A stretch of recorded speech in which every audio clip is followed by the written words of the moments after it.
käigus tema meie hotellis ei teatud, siia ei tule, ütleme nimed välja, aga Nigur saavutas tulemuse -2 punkti, siis ainult 2 punkti vähem kui tema handicap. Ja Ines Nigur -23 punkti. Ja kolmanda koha võime välja kuulutada Priin Raudsepp.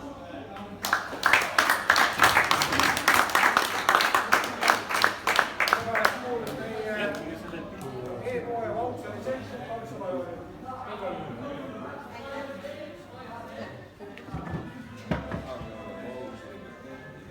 Edasi läheme HCP löögimängu juurde. Seal oli meil kõige tugevam, kõige rohkarvusem Field. Ja kolmanda koha saavutas Joel Rapper.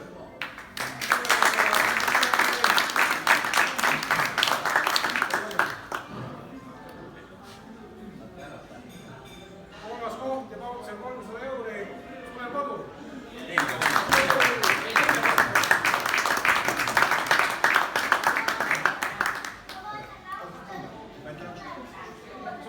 Sulev saavutas võitjaga sama tulemuse ja kõige raskem rada, mis enne oli välja loetud, seal oli meil play-off. Play-offi võitis ja kogu võistluse Anne Vetter.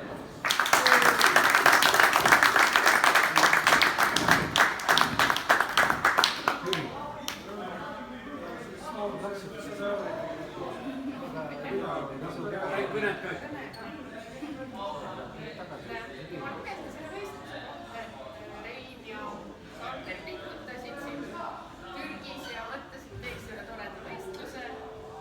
Tegidki ära. Väga tubli. Ma tean, kui raske on igasuguseid võistlusi teha. Kui on 20 mängijat, siis on 20 eriarvamust, kuidas võistlus peaks olema. Ma arvan, et see oli väga tore. Aitäh. Ma arvan, et meid praegu oli umbes 20 mängijat. No, vaat ei tea, kas sügiseks on 122 või 222, aga kindlasti rohkem. Aga aitäh.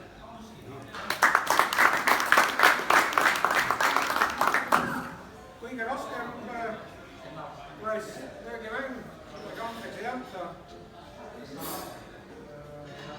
Meil oli seal 4 võistlejat, kolmanda koha saavutas Ünno Reisimaa.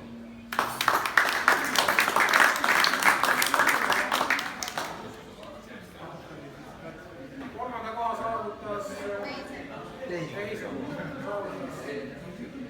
Ammu Vabakov, tema sai oma vautšeri juba kätte. Tegime pilti ka.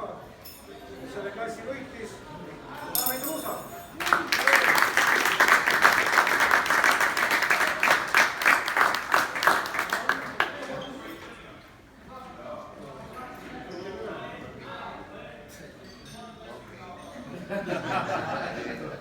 Võistlus oli tore. Võitsin, et olgugi, et tegi mängijat oli, rada oli tehniline. Pidi otse lööma, mida ma väga hästi ei oska. Seiklusi oli palju. Täna oli ju Edumaa oli ju 10 lööki, väga turvaline, aga viimase 4 rajaga suutsin 7 maha mängida. Et lõpuks kolme löögiga ei kuju. Läks õnneks. Taas mängis tegelikult väga tublisti. Natuke tegi. Üllar mängis kuidagi see mängu vahepeal 3 pöördid järjest. Kokku vist 4 või 5 4 ja nagu väga tipp-topp ja Iiglile Iljar 100 meetri pealt pani kolmaga sisse. Mina seiklesin siin paremas osas teiega. Aitäh!